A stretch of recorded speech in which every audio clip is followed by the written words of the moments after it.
Senators, Mr. President, to close, I want to say something personal about the stakes of this decision, whether President Trump can stand trial and be held to account for inciting insurrection against us. This trial is personal indeed for every senator, for every member of the House, every manager, all of our staff, the Capitol Police, the Washington, D.C. Metropolitan Police, the National Guard, maintenance and custodial crews, the print journalists and TV people who were here, and all of our families and friends.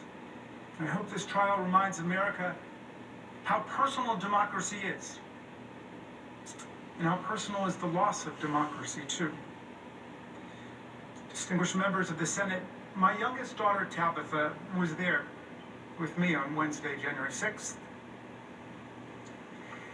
It was the day after we buried her brother, our son Tommy, the saddest day of our lives. Also, there was my son-in-law Hank, who's married to our oldest daughter, Hannah, and I consider him a son too, even though he eloped with my daughter and didn't tell us what they were going to do. But it was in the middle of COVID-19. But the reason they came with me that Wednesday, January 6th, was because they wanted to be together with me in the middle of a devastating week for our family.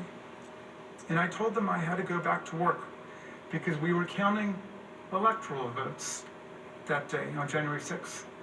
It was our constitutional duty. And I invited them instead to come with me to witness this historic event, the peaceful transfer of power in America. Shit. And they said they heard that President Trump was calling on his followers to come to Washington to protest, and they asked me directly, would it be safe? Would it be safe? And I told them, of course it should be safe. This is the Capitol. Mm-hmm. Steny Hoyer, our majority leader, had kindly offered me the use of his office on the House floor because I was one of the managers that day and we were going through our grief.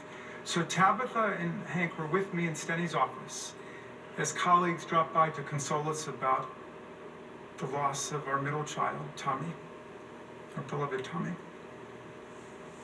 Mr. Neguse and Mr. Cicilline actually came to see me that day. Dozens of members, lots of Republicans, lots of Democrats came to see me. And I felt a sense of being lifted up from the agony. Only to have to. And I won't forget their tenderness. Only have to be. And through the tears, I was working on a speech for the floor when we would all be together in joint session. And I wanted to focus on unity when we met in the House. Yeah. I quoted Abraham Lincoln's famous 1838 Lyceum speech, where he said that if division and destruction ever come to America, it won't come from abroad. That's right. It come within. It'll within. come from within, said Lincoln. And in that same speech, Lincoln passionately deplored mob violence. This was right after the murder of Elijah Lovejoy, the abolitionist newspaper editor. Mm-hmm. And Lincoln deplored mob violence, and he deplored mob rule, and he said it would lead to tyranny and despotism in America. Right. That was the speech I gave that day after the House very graciously and warmly welcomed me back. And Tabitha and Hank came with me to the floor, and they watched it from the gallery. And when it was over, they went back to that office, Steny's office, off of the House floor. They didn't know that the House had been breached yet, and that an insurrection, a riot, or a coup had come to Congress. And by the time we learned about it, about what was going on, it was too late. I couldn't get out there to be with them in that office. And all around me, people were calling their wives and their husbands, their loved ones, to say goodbye. Members of Congress In the House, anyway, were removing their congressional pins so they wouldn't be identified by the mob as they tried to escape the violence. Uh-huh. Yeah. Republicans too. Our new chaplain got up and said a prayer for us, and we were told to put our gas masks on. And then there was a sound I will never forget. The sound of pounding on the door like a battering ram. The most haunting sound I ever heard, and I will never forget it. But they ain't gonna do shit. The chief of bitch staff, ass Susan senators. Reagan, was with Tabitha and Hank, locked and barricaded in that office. That's a shame. The kids hiding under the desk, Uh-huh. placing what they thought were their final texts and whispered phone calls to say their goodbyes. They thought they were going to die. See? But the Senate ain't gonna do nothing. My son I'm and I talking about the had been to Republicans. Capitol before. And when they were finally rescued, over an hour later by Capitol officers, and we were together, I hugged them, and I apologized, and I told my daughter Tabitha,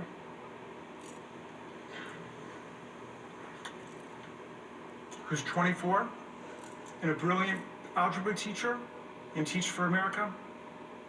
Now, I told her how sorry I was, and I promised her that it would not be like this again the next time she came back to the Capitol with me. How can you be sure? And you know what she said? She said, Dad, I don't want to come back to the Capitol. See? Them bitches, them Republican bitches ain't gonna do nothing about it The though. terrible, brutal things I saw and I heard on that day. Uh-huh. And since then, that one hit me the hardest. You're watching this live on That Teacher and the watching Flame. someone use an American flagpole,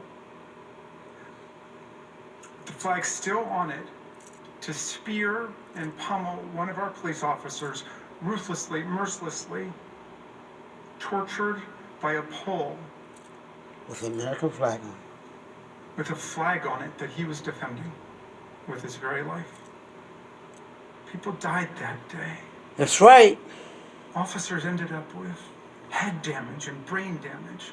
People's eyes were gouged. But the Republicans in the Officer had a Senate heart attack. ain't gonna do Officer shit. lost 3 fingers that day. But the Republicans ain't gonna do shit. 2 officers have taken their own lives. Senators, this cannot be our future. This cannot be the future of America. We cannot have presidents inciting and mobilizing mob violence against our government and our institutions because they refuse to accept the will of the people under the Constitution of the United States.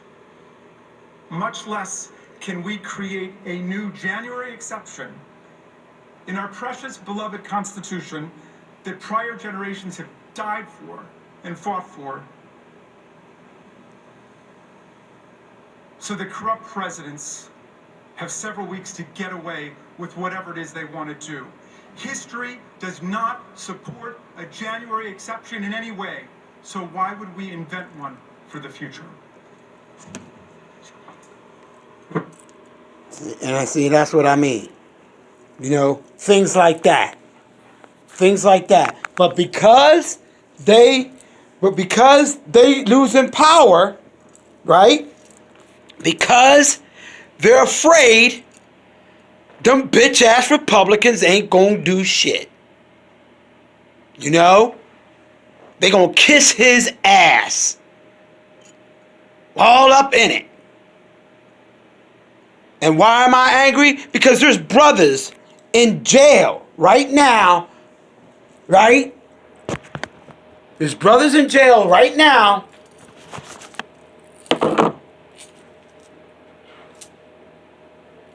for doing less. That's why I'm mad. That's why I'm cussing. That's why I'm upset. You never see me this upset. And you're going to probably see more of it as this trial rolls on. Because as the evidence comes out, right? The overwhelming evidence as it comes out is going to be ignored. It's going to be ignored by the GOP in the Senate. Why? because they only care about themselves, about holding ultimate power in a country that was built by all of us. It wasn't just built by them. And they're taking it in their heads that, you know what? So what? So what? We don't care. We don't care about that. We don't care, you know what I mean, that somebody lost their faith in democracy.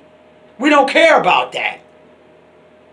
We are not going to look at ourselves in the mirror and be the judge of our conduct today. No. We're going to just say hell with it. Because it's no longer expedient